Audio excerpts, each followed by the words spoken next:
தான் யார்? இந்த தீமோத்தேயு. பவுல் அப்போஸ்தலனுக்கு ரொம்ப உதவியாக இருந்தவர்.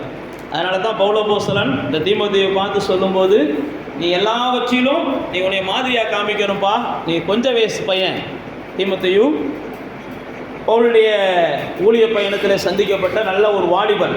அவனை குறித்து அந்த 4ஆம் அதிகாரத்துக்கு வந்தீங்கன்னா அவர் சொல்லுவார் பாருங்க, 12ஆம் வசனத்தை வாசிங்க. வாசிங்க.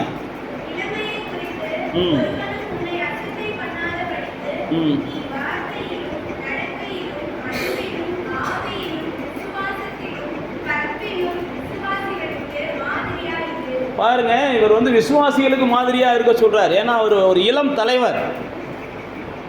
ஏனென்றால் வேதத்தில் பார்க்குறோம், பவுலுக்கு அப்புறம் ரொம்ப நம்பிக்கையான ஆள் யாருன்னா, பவுலுக்கு ரொம்ப நம்பிக்கையான ஆள் யாருன்னு பார்த்தா தீமோத்தேயு. பவுல் ரொம்ப ஊழியங்கள் அங்கெங்கெல்லாம் ஓடின மனிதன், பல சபைகளை ஸ்தாபித்த மனிதன், பல வாலிபர்களை உருவாக்கின மனிதன். ஆனால் வேதத்தில் பார்த்தீங்கன்னா பவுல் தீமோத்தேயு தான் சொல்கிறாரு, என்னை போன்ற ஒரு சிந்தனை உள்ள மனிதன் அப்படின்றார் பவுல் தீமோத்தேயுவை.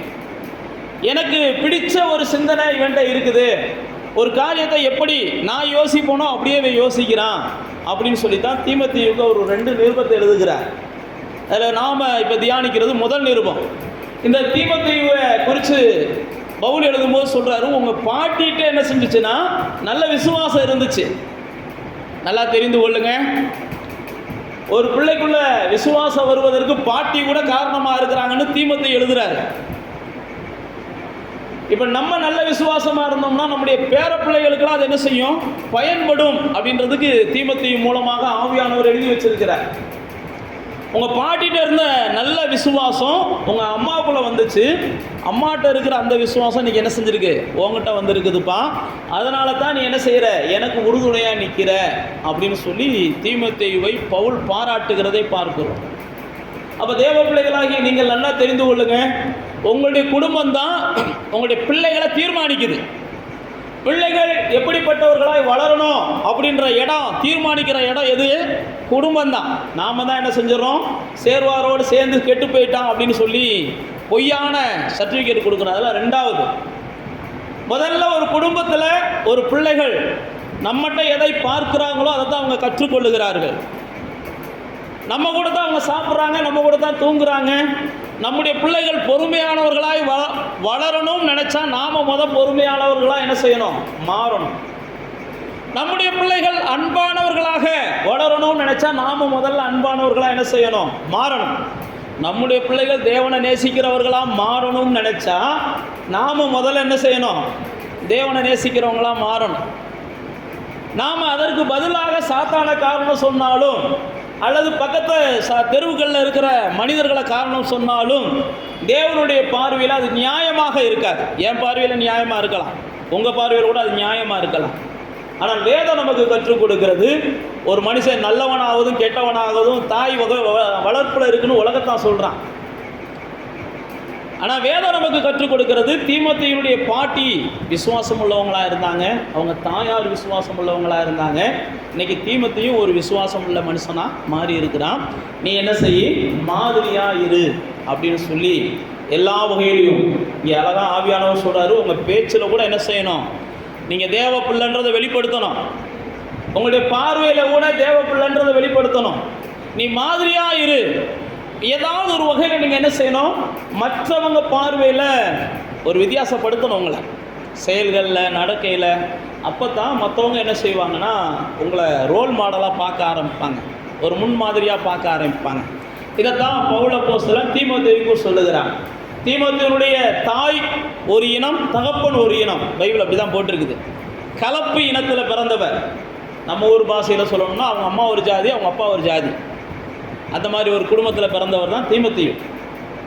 ஆனாலும் அவங்களுடைய தாயார் வழியில் அவங்கெல்லாம் என்ன செஞ்சவங்க, யூத மார்க்கத்தை சேர்ந்தவங்க. தகப்பன் கிரேக்கர்னு போட்டிருக்கு பைபிளில். கிரேக்கர்கள் என்ன செய்வாங்கன்னா தத்துவங்களை அதிகமாக நம்புவாங்க, தெய்வங்களை அவங்க அதிகமாக என்ன செய்கிறதில்ல, நம்புறதில்லை. அதனால் பெண்கள் மேலே தேவன் என்ன செய்கிறாருன்னா நிறைய கிருபை வச்சிருக்கிறார். அதனால தான் வேதம் சொல்லுகிறது, புத்தியுள்ள ஸ்திரீ தன் குடும்பத்தை என்ன செய்கிறாங்க, கட்டுறாங்க. இப்போ நம்முடைய தீமோத்தேயுனுடைய சக்ஸஸுக்கு காரணம் அவங்க வீட்டில் இருந்த பெண்கள் தான், அவங்க தாயார் தான். அவங்க தகப்பனாருடைய பாதையில் போயிருந்தாருன்னா இவரும் தேவன் இல்லைன்ட்டு போயிருப்பார், அவர் ஒரு தத்துவ மேதையாக போயிருப்பார். அப்போ பெண்களுக்கு தேவன் என்ன செய்கிறாருன்னா விசேஷித்த கிருபைகளை கொடுத்துருக்கிறார். உங்கள்கிட்ட இல்லாதது ஆண்டவர் செய்ய சொல்லலை, உங்களுக்கு கொடுத்துருக்கிறார், செய்ய சொல்கிறார். உலகத்தில் தான் சொல்கிறாங்க, ஆவதும் பெண்களாலே அழிவதும் பெண்களாலே உலகத்தில் சொல்கிறாங்க. ஆனால் நாம் என்ன செய்கிறோம்? புத்தியுள்ள ஸ்திரீ தான் வீட்டை கட்டுகிறாள், புத்தி இல்லாத ஸ்திரீ தான் வீட்டை என்ன செய்கிறான் அப்படின்னு பைபிளில் நமக்கு எழுதப்படுகிறது. அதனால் பெண்களுடைய பங்கு பிள்ளைகள் வளர்ப்பில், குடும்பத்தை கட்டுகிறதுல, குடும்பத்தினுடைய முன்னேற்றத்தில் பெரியதாக இருக்கிறது அப்படின்னு நமக்கு வேதம் கற்றுக் கொடுக்கிறது. இந்த அருமையான சீசன் உருவாவதற்கு காரணம் அவனுடைய பாட்டி. இந்த அருமையான சீசன் உருவாவதற்கு காரணம் அவங்க தாயார். இந்த தீமோத்தேயுவை குறித்து நீங்கள் வேதத்தில் வாசிச்சு பார்த்தீங்கன்னா, அவன் தேவனுக்காக வைராக்கியமாக இருந்ததினாலே பவுல் தனக்கு அடுத்த தலைவனாக தீமோத்தேயு என்ன செய்வார்னா நியமிச்சுட்டு போயிடுவார். பவுலுக்கு அடுத்து எல்லா திருச்சபைகளையும் கையாண்டது இந்த தீமோத்தேயு. இந்த தீமோத்தேயு எபேசு பட்டணத்தில் பைபிள் காலேஜெல்லாம் வச்சு நடத்தினார்னு சரித்திரங்கள் சொல்லுகிறது. இது தீமோத்தேயுவை பற்றி நிறைய நம்ம கற்றுக்கொள்ளலாம். இன்றைக்கி நம்ம கற்றுக்கொள்கிற காரியம் தீமோத்தேயு கிடையாது. இந்த தீமோத்தேயு நிருபத்தில் 6ஆம் அதிகாரம் ரொம்ப முக்கியமான அதிகாரம். ஏன் முக்கியமான அதிகாரம் அப்படின்னு சொல்கிறேன்னா, பைபிளில் 6ஆம் அதிகாரத்தில் தான் போட்டிருக்கு பண ஆசை எல்லா தீமைக்கு என்ன செய்யுது. அந்த வசனத்தை வாசிங்க. எத்தனாம் வசனத்தில் போட்டிருக்கு வாசிங்க.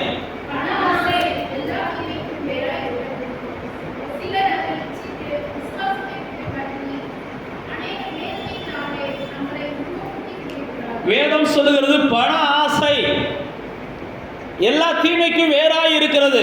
அது மட்டுமல்ல, பண ஆசை தான் எல்லா வேதனைக்கும் வேறா இருக்குது. புரியுதா உங்களுக்கு? பண ஆசை வந்துச்சுனாலே எல்லா வேதனையும் வரும். நீங்கள் நினைக்கிறீங்க பண ஆசை வந்துருச்சுன்னா பணம் மட்டும்தான் பெருகும் நினைக்கிறீங்க. எல்லா தீமையும் பெருகும், எல்லா வேதனையும் பெருகும். அதனால் பண ஆசை அதுக்கு தான் வேண்டாம் வேண்டாம்னு நமக்கு வேதம் சொல்லுது. பண ஆசை நல்லதல்ல. பண ஆசை பைபிள் பிரகாரம் போட்டிருக்கன்னா புதிய நீங்கள் நீதிமொழிகளில் வாசிச்சு பார்த்தீங்கன்னா, பண ஆசை உயிரை கூட என்ன செய்யுமா, பொருள் ஆசை உயிரை கூட பிடிக்கும். அதனால் பண ஆசையை வெறுக்க வேண்டும் என்று சொல்லி தீமோத்தேயு புஸ்தகத்தில் ஆவியானவர் எழுதுகிறார். இதை சொல்லிக்கிட்டு தான் நீங்கள் அதுக்கு முதல் வசனங்களில் பார்த்தீங்கன்னா, போதும் என்ற மனசோடு என்ன செய்யுங்க, வாழ பழகுங்க அப்படின்னு இந்த சத்தியத்தில் தான் ஆவியானவர் சொல்லியிருப்பார். போதும் என்கிற மனசோடு நீங்கள் வாழ பழகுங்க. அடுத்து கீழே வாசிச்சு பார்த்தீங்கன்னா, நீங்கள் எதெல்லாம் விரும்பலாம் 11ஆம் வசனத்தில் சொல்லும்போது சொல்லுவார், நீயோ தேவ மனுஷனே இவைகளை விட்டு நீதிய, தேவ பக்திய, விசுவாசத்தை, அன்பை, பொறுமைய. இங்க பாருங்க, பண ஆசை எல்லா தீமைக்கும் வேறு. ஆனா நீ என்ன செய்யணும், அந்த பண ஆசை அப்படின்றத விட்டுட்டு நீ ஆசைப்பட வேண்டிய விஷயங்கள்லாம் என்னன்னா, கொஞ்சமாவது நீதியோட வாழ பாரு. அடுத்து அவர் சொல்றாரு, தேவ பக்தியை வெளிப்படுத்து, விசுவாசத்தை வெளிப்படுத்து, அன்பை வெளிப்படுத்து, பொறுமையை வெளிப்படுத்து, சாந்த குணத்தை என்ன செய்ய வெளிப்படுத்து இப்படின்னு சொல்லி பல விஷயங்களை அவர் சொல்லிட்டு வர்றார். சொல்லிட்டு வந்துக்கிட்டு தான் இப்போ நம்ம வாசிக்கிற அந்த 17ஆம் வசனத்துக்கு வர்றோம். இந்த உலகத்தில் ஐஸ்வர்யவான்கள் எப்படி இருப்பாங்களா, இருமாப்பான சிந்தனை உள்ளவங்களா இருப்பாங்களாம். நல்லா தெரிஞ்சுக்கோங்க, பணம் பெருகுச்சுன்னா அவங்களுக்கு என்ன வருமா, பெருமை வரும், இருமாப்பு வரும். அதனால தான் வேதம் சொல்லுகிறது பண ஆசை எல்லா தீமைக்கும் வேர். அப்போ பணம் அவசியம். வேதத்தில் போட்டிருக்கு பணமும் எல்லாவற்றிற்கும் உதவும், பணம் அவசியம். ஆனால் பண ஆசை என்பது நல்லா தெரிந்து கொள்ளுங்க, நம்ம எதை வேணாலும், எந்த தீங்கு வேணும்னாலும், யாருக்கு வேணும்னாலும் நம்மளை செய்ய வைக்கும். எந்த தீங்கு வேணும்னாலும் யாருக்கு வேணாலும் செய்ய வைக்கும். இன்னைக்கு நீங்கள் தமிழக அரசியல் களத்தை ஓரளவு நிதானிக்கிறவங்களா இருந்தீங்கன்னா உங்களுக்கே புரியும், ஒரு மனுஷனை பதவி எப்படியெல்லாம் பாடுபடுத்துதுன்னு உங்களுக்கு புரியும். இன்னைக்கு இதே சின்னத்தில் நின்னவங்க நாளைக்கு அந்த சின்னத்தில் நிற்க மாட்டாங்கன்னு கேரண்டி கிடையாது. அவங்களுக்கு தேவை சுயநலம், அவங்களுக்கு தேவை பதவி, அவங்களுக்கு தேவை பணம், அவங்களுக்கு தேவை அதிகாரம். நீங்கள் தமிழக அரசியலை பார்த்தீங்கன்னாலே உங்களுக்கு யதார்த்தம் புரியும். ஏன் நான் உங்களுக்கு சொல்லுகிறேன் அப்படின்னா, ஐஸ்வர்யவான்கள் இருமாப்பாக இருப்பாங்களாம். பணம் வந்துருச்சுனாலே நம்மளுக்குள்ள ஒரு இருமாப்பு வந்துடும். இருமாப்பை குறித்து போட்டிருக்கு. அகந்தை என்பது அழிவுக்கு முன்னானது. ஒரு மனுஷன் அழிகிறதுக்கு முன்னாடி என்ன வருமா? அவனுடைய மனசை அகந்தைப்படுமா. அப்போ ஒருத்தவங்க ரொம்ப அகந்தையாக ஆணவமாக நடந்துக்கிறாங்கன்னா நீங்கள் கொஞ்சம் புரிஞ்சுக்கிறணும். சீக்கிரத்தில் எங்கேயோ ஒரு இடத்துல என்ன செய்ய போகிறாங்க? அடி வாங்க போகிறாங்க. எப்படி அடி வாங்குவாங்கலாம் தெரியாது. இன்றைக்கி ஒரு விபத்து போதும், ஓஹோன்னு இருக்கிறவங்கள அடுத்த நிமிஷமே ஒளிஞ்சு வாழ வச்சிரும். ஒரு விபத்து போதும், ரொம்ப எல்லாம் வேணாம். இன்னைக்கு உலகத்தில் நம்ம கண்ணுக்கு முன்னாடி பார்க்குறோம். ஏன் நான் உங்களுக்கு சொல்லுகிறேன் அப்படின்னா, பணம் நம்ம எல்லாத்துக்கும் தேவை. ஆனால் பண ஆசை நம்ம யாருக்குமே இருக்கக்கூடாது. பண ஆசைக்காக நீங்களும் நானும் என்ன செய்யக்கூடாதுன்னா, வேதனைகளை சம்பாதிக்கக்கூடிய சூழ்நிலை வந்துடக்கூடாது, சாபத்தை சம்பாதிக்கிற சூழ்நிலை வந்துடக்கூடாது, அடுத்தவங்களுடைய கண்ணீரை சம்பாதிக்கிற சூழ்நிலை வந்துடக்கூடாது, அடுத்தவங்களுடைய குடும்பம் நடுத்தரோடு நிற்கிறதுக்கு நம்முடைய பண ஆசை ஒரு காரணமாக என்ன செஞ்சிடக்கூடாது, இருந்துடக்கூடாது. அவங்க நம்மளை தண்டிக்கிறார்களோ இல்லையோ, மேலே இருக்கிறவர் நிச்சயமாக ஒரு நாள் நம்மளை என்ன செய்வார்? தண்டிப்பார். ஒருவேளை அவங்க நம்மளை தண்டிக்காம விடலாம். பைபிளில் போட்டிருக்கு, ஆகாப் அப்படின்ற ஒரு ராஜாவா. ஆகாப் என்கிறது ஒரு பெரிய ராஜா. அந்த ராஜா ஒரு நாள் என்ன செய்கிறாருன்னா, ஒரு தோட்டத்தை பார்க்குறாரு. அந்த தோட்டம் பக்கத்தில் இருக்கு, அரண்மனைக்கு பக்கத்தில். அந்த தோட்டத்தை பார்த்த உடனே இவருக்கு ரொம்ப ஆசை வருகிறது. நல்லா தெரிந்து கொள்ளுங்க, அதான் நான் உங்களுக்கு சொல்லுகிறேன். ஆசை வந்த உடனே அந்த தோட்டத்துக்கார்ட்ட பேசுகிறாரு. நான் உங்களுக்கு ஷார்ட்டாக சொல்கிறேன், நம்ம கான்செப்ட் இது கிடையாது. ஷார்ட்டாக அவர் தோட்டத்துக்கார்ட்ட பேசுகிறார். தோட்டத்துக்கார் தரமாட்டேன்றாரு. உடனே ராஜாவுக்கு வருத்தம் ஆயிடுது.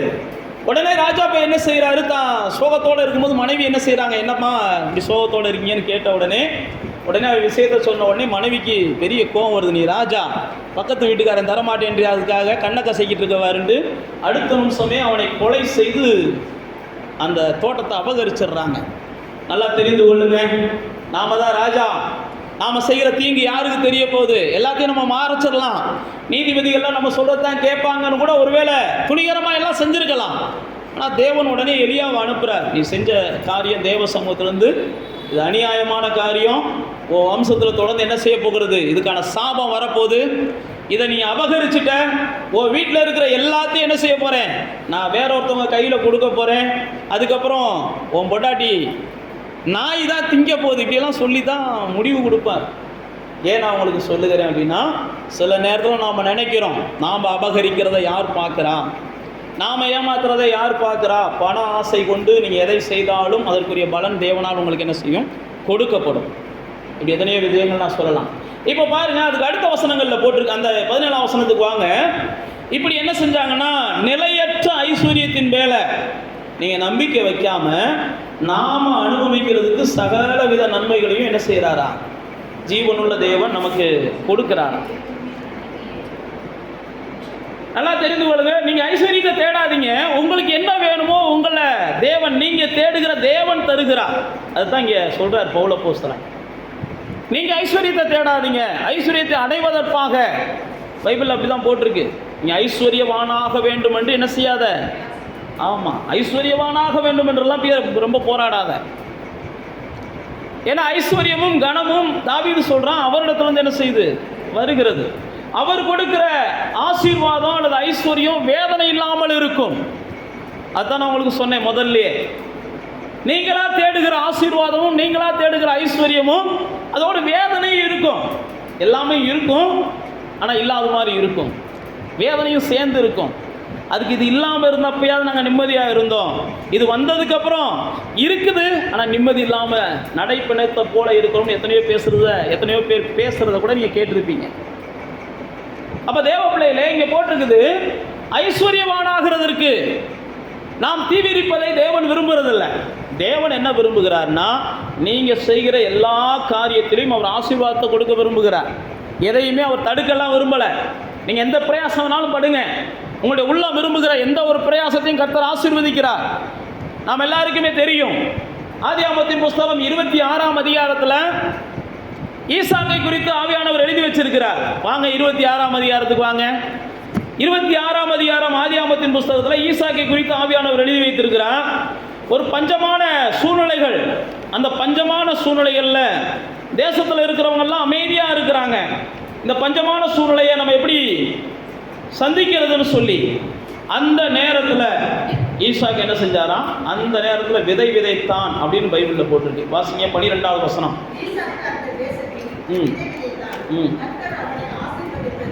ம். அதுக்கு அடுத்து வாசிங்க. ம். இங்க பாருங்க, நீங்க எதை செஞ்சாலும் கர்த்தர் ஆசீர்வதிக்கிறார். உங்களை கர்த்தர் ஐஸ்வர்யவானாக்க கூடாதுன்றது அவருடைய விருப்பம் அல்ல. ஆனா நீங்க ஐஸ்வர்யவான் ஆவதற்காகவே செயல்படாதீங்கன்றதான் அவருடையது. நீங்க செயல்படுகிறது என்ன செய்யணும்? தேவனுக்காகத்தான். பைபிளில் போட்டிருக்கு, புசித்தாலும் குடித்தாலும் எதை செய்தாலும் என்ன செய்யுங்க? அவருடைய நாமத்துக்காக நீங்க செய்யுங்க. நீங்க உழைக்க வேண்டாம்னு பைபிளில் போடலை. உங்களால் என்ன முடியுமோ அதை உழைங்க. உங்களால் எதை கைக்கு நேரிடுகிறதோ அதை செய்யுங்க. பிரசங்க தான் சொல்கிறான், உனக்கு கைக்கு நேரிடுகிறத செய். எது வாய்க்குமோ உனக்கு என்ன செய்யாது தெரியாது. எதை விரும்புகிறையோ அதை செய். இங்கே பாருங்கள், ஈசாக்கு ஒரு பஞ்சமான நாட்கள், அந்த நேரத்தில் மழை இருக்கோ தண்ணி இருக்கோ தெரியாது. ஆனால் அவன் செய்ய வேண்டியதை செய்வோம். நமக்கு என்ன முடியுமோ அதை செய்வோம். நமக்கு என்ன முடியுமோ அதை செய்வோம். தேவன் அதை தான் எதிர்பார்க்குறார். ஒவ்வொரு மனுஷன்ட்டையும் அவன் பலத்துக்கு என்ன முடியுமோ அதை அவன் செஞ்சுக்கிட்டே இருக்கணும். செஞ்சுக்கிட்டே இருந்தால் தான் அவன் பலத்துக்கு மிஞ்சின ஆசீர்வாதத்தை கர்த்தர் அவனுக்கு தருகிறார். இங்கே அப்படி தான் போட்டிருக்கு. 100 மடங்கு ஆசீர்வாதத்தை கொடுக்குறான். நல்ல நீர்ப்பாய்ச்சலான தோட்டங்கள் கூட 100 மடங்கு ஆசீர்வாதங்களை தராது. ஆனால் தேவன் ஆசீர்வதிக்கிற தோட்டம் என்ன செய்யுது? 100 மடங்கு ஆசீர்வாதத்தை கொடுக்கிறது. அவன் வர வர விருத்தி அடைந்தான். எப்பயுமே தேவ பிள்ளைகள் நல்லா தெரிந்து கொள்ளணும், கொஞ்சம் கொஞ்சமாக வளரணும். அதுதான் தேவனுடைய திட்டம். ஒரே நாளில் நான் லாட்டரி டிக்கெட்டை வாங்கி கோடீஸ்வரன் நான் ஆக போகிறேன்னு நினச்சிங்கன்னா ஒரே நாளில் அதே லாட்டரி டிக்கெட் உங்களை என்ன செஞ்சிடும்? ஆமாம், ஆண்டியாகவும் நிப்பாட்டி விட்டுரும். அதனால் எப்பயுமே தேவ பிள்ளைகள் கொஞ்சம் கொஞ்சமாக தான் வளர்றதுக்கு தேவன் விரும்புகிறார். நீங்கள் வாசிச்சு பார்த்தீங்கன்னா தாவீதை குறித்து ஆவியானவர் எழுதி வச்சிருக்காரு. வர வர அவன் என்ன செஞ்சான்? பலப்பட்டான். வர வர அவன் விருத்தி அடைந்தான். வர வர வர வர கொஞ்சம் கொஞ்சமாக நம்முடைய வாழ்க்கையில் வளர்ச்சி இருந்துக்கிட்டே இருக்கணும். நம்முடைய வாழ்க்கையில் வளர்ச்சி இல்லை அப்படின்னா நிச்சயமாக நம்ம ஜெபித்து இதற்கு என்ன காரணம்னு ஆண்டவர்கிட்ட கேட்கணும். நம்முடைய வாழ்க்கை நாளுக்கு நாள் வளரலையா? நம்முடைய குடும்பத்தில் நாளுக்கு நாள் பொருளாதாரத்தில் விருத்தி இல்லையா? அல்லது நம்முடைய வாழ்க்கையில் நாளுக்கு நாள் சம்பத்துகள் பெருகலையா? நல்லா தெரிந்து கொள்ளுங்க. நிச்சயமாக நாம் எங்கேயோ என்ன செய்கிறோம்? தவறுகிறோம். கண்டிப்பாக பெருகணும். ஆனால் கொஞ்சம் கொஞ்சமாக என்ன செய்யணும்? பெருகணும். இங்கே ஈசாக்கை குறித்து போட்டிருக்கு, அவன் வர வர விருத்தி அடைந்தான். அவன் ஐஸ்வர்யவானானான். அவன் மகா பெரியவனாக மாறினான். அப்போ வேதம் நமக்கு சொல்லுகிறது, நாம் அனுபவிக்கிறதுக்கு இந்த பூமியில் என்னென்ன வேணுமோ அத்தனையும் அவர் கொடுக்கிறதற்கு, தம்மை நம்புகிறவர்களுக்கு அவர் கொடுக்கறதுக்கு என்ன செய்கிறார்னா உண்மையுள்ளவராக இருக்கிறார். நாம் அனுபவிக்கிறதுக்கு இந்த பூமியில் நல்லா தெரிந்து கொள்ளுங்க, பாவிகள் அனுபவிக்கிறது பாவம் செய்கிறதுக்கு. ஒரு பாவிகையில் கார் போச்சுன்னா அவன் தன்னுடைய பாவத்துக்கான இன்னும் கொஞ்சம் தன்மையை அதிகரிப்பதற்காக அவன் என்ன செய்கிறான்? அந்த காரை பயன்படுத்துகிறான். ஒரு பரிசுத்தவான்கள் கையில் ஒரு வாகனம் வரும்போது அவங்க என்ன செய்கிறாங்க? மற்றவர்களுடைய உள்ளம் இளைப்பாறுகிற அளவுக்கு, மற்றவர்களுக்கு ஆசீர்வாதமாக இருக்கிற அளவுக்கு தன்னுடைய ஆசீர்வாதங்களை பயன்படுத்தணும். நல்லா தெரிந்து கொள்ளுங்க, அதுதான் பரிசுத்தவான்கள். தனக்காகவே பயன்படுத்துகிறவர்கள் பாவி. தனக்கண்ணால் முடிஞ்சதை மற்றவர்களுக்கு செய்கிறவர்கள் தான் என்ன செய்கிறவங்க? பரிசுத்தவான்கள். அப்போ தேவ பிள்ளைகளே, நம்முடைய ஆசீர்வாதம் பெருகணும் அப்படின்னா முதல்ல நாம் கொடுக்கணும். யாருக்காவது கொடுக்கணுன்றதில்ல, கர்த்தர் நம்முடைய உள்ளத்தில் ஏவுகிறவர்களுக்கு கொடுக்கணும். கர்த்தர் நம்ம உள்ளத்தில் ஏவுகிறவர்களுக்கு கொடுக்கணும். பைபிள் பிரகாரம் கொடுப்பது என்பது விதைப்பதற்கு சமம். கொடுக்கிறது என்பது விதைப்பதற்கு சமம். அதுதான் பவுல் சொல்கிறான், நீங்கள் சிறுக விதைச்சா சிறுக அறுப்பீங்க, பெருக விதைச்சா பெருக அறுப்பீங்க. அதுக்கு அடையாளம் நீங்கள் நல்லா புரிந்து கொள்ளுங்க. 10,000 ரூபா கொடுத்தோம்னா நமக்கு 10,000 கிடைக்கும். 500 ரூபா கொடுக்குறவங்களுக்கு 500 ரூபா கிடைக்கும். அந்த அடையாளம் கிடையாது. இயேசு அழகா ஓமை மூலமாக சொல்லிட்டார். ஒரு ஏழை விதவை தாங்கிட்ட இருந்ததில்ல தன்னால் முடிஞ்சதை அவங்க என்ன செஞ்சாங்க? நீங்கள் நிறைய எவ்வளவு கொடுக்குறீங்கன்றல, உங்கள்கிட்ட இருக்கிறதுல நீங்கள் எவ்வளோ உண்மையாக இருக்கிறீங்க, அதுதான் ஆண்டவர் என்ன செய்கிறார்? பார்க்குறார். அப்போ தேவ பிள்ளைகளே, நாம் அனுபவிப்பதற்கு சகலவித நன்மைகளையும் தேவன் என்ன செய்கிறாராம்? சம்பூர்ணமாக தராராம். நீங்கள் அப்போஸ்தலர் நடபடிகளுக்கு வந்தீங்கன்னா, பவுல் அப்போஸ்தலன் ஒரு பிரசங்கத்தை பண்ணுகிறார். 17ஆம் அதிகாரத்துக்கு வாங்க. பவுல் அப்போஸ்தலன் ஒரு பிரசங்கத்தை பண்ணி கொண்டு இருக்கிறார். அந்த பிரசங்கத்தில் பவுல் அப்போஸ்தலன் அந்த ஜனங்களோடு பேசும்போது சொல்கிறாரு, எப்பா, தேவன் தன்னை வெளிப்படுத்துவதற்காக சகலவித ஆசீர்வாதங்களையும் நம்மளுக்கு கொடுக்கிறாருன்னு போட்டிருக்கிறார்.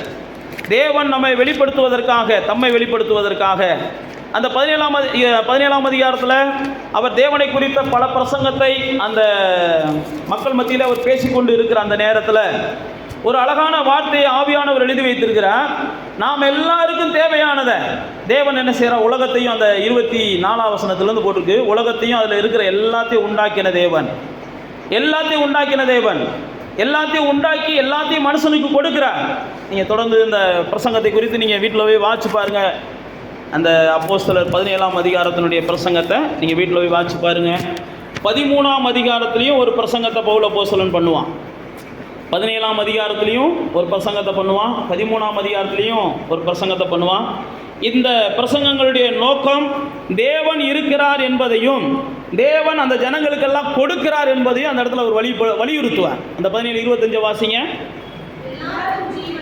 ம் ம்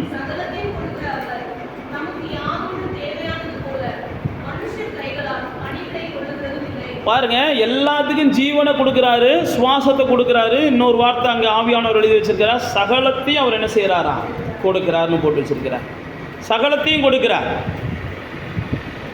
அதனால தான் எபேசியர் 1:3 சொல்லும்போது சொல்கிறார், உன்னதத்தில் இருக்கிற ஆசீர்வாதத்தினாலும் பூமிக்குரிய ஆசீர்வாதங்களினாலும் கர்த்தர் நம்மளை என்ன செஞ்சிருக்கிறாரா? ஆசீர்வதித்திருக்கிறார். எபேசியர் 1:3 சொல்லும்போது கர்த்தர் நம்மளை ஆசீர்வதித்திருக்கிறார். கர்த்தருடைய ஆசீர்வாதம் எப்பயுமே தேவ பிள்ளைகளுக்கு என்ன செய்யுது? கர்த்தர், நான் தான் உங்களுக்கு சொன்ன பாருங்க, அவர் நாம் பணக்காரனாகணும் அப்படின்றதுல அவர் விரும்புகிறார். ஆனால் நானும் நீங்களும் பணக்காரனாகணுன்றதுக்காக என்ன செய்யக்கூடாது?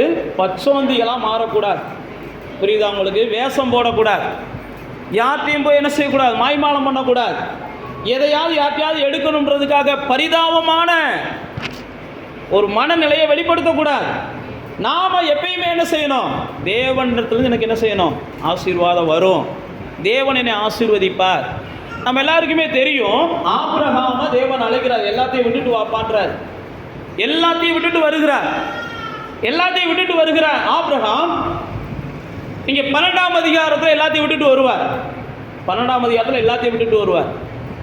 எல்லாத்தையும் விட்டுட்டு வரும்போது 13ஆம் அதிகாரத்தில் பார்த்து பார்த்தீங்கன்னா பெரிய திரளான ஆசீர்வாதங்கள். ஆதியாகமத்தில் 12ஆம் அதிகாரத்தில் எல்லாத்தையும் விட்டுட்டு வருவார். 13ஆம் அதிகாரத்தில் திரளான ஆசீர்வாதத்தை தேவன் கொடுப்பார்.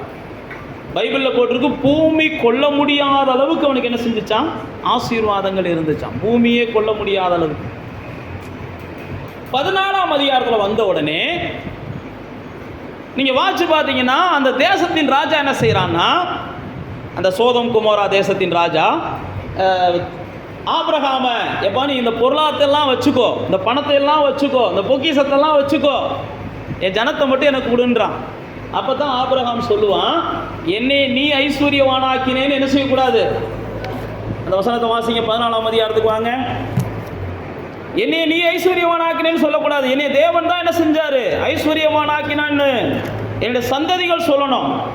14ஆம் அதிகாரத்துக்கு வாங்க, வாசிங்க. 22ஆம் வசனம். அதற்கு ஆபிரகாம்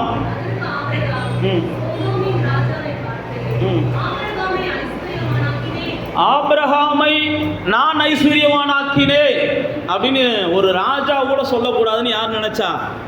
ஆபிரகாம் நினைச்சான். நல்லா தெரிந்து கொள்ளுங்க. அப்படி நினைச்சதுனால தான் வேதத்தில் போட்டிருக்கு, வெள்ளியும் பொண்ணும் உடைய சீமானாய் இருக்கிறான்னு சொல்லி.